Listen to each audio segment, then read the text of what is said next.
हमने शायद कहीं सुना है, किसी वीडियो में आपने ही बोला है कि अच्छी मेंस की तैयारी, अच्छी प्रीलिम्स की तैयारी होती है। देखिए, है ना? हो सकता है कि मैं भूल गया हूँ, है ना? कई दिन हो गए हैं, है ना? प्रीवियस ईयर में सुना हो मैंने, आपने ना भी बोला हो, ये भी हो सकता है। लेकिन ऐसा मेरे दिमाग में अभी है कि आपने कहीं बोला है कि अच्छी मेंस की तैयारी कीजिए, अच्छी प्रीलिम्स की तैयारी आपकी हो जाएगी।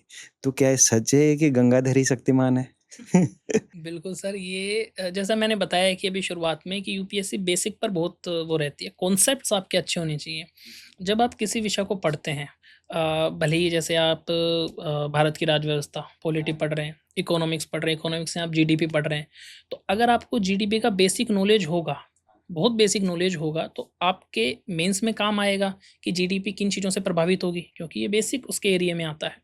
और इसी तरह का क्वेश्चंस जो कि प्रीलिम्स में भी यूपीएससी का जो पेपर है, पूरी तरह अदर एग्ज़ाम्स में फिर भी, लेकिन पूरी तरह फैक्चुअल नहीं आता है।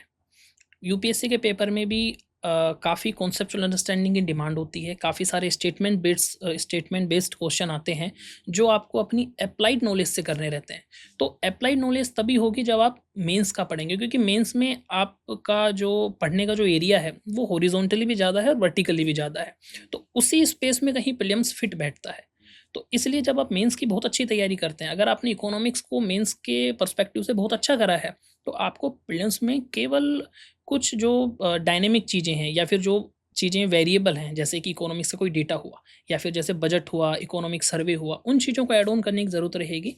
अगर जैसे आपका बेसिक स्ट्रॉन्ग है, तो आपको बस ज़्यादा मेहनत नहीं करनी पड़ेगी। तो डेफ़िनेटली अच्छी मेंस की तैयारी, अच्छे प्रीलिम्स की तैयारी की जा सकती है।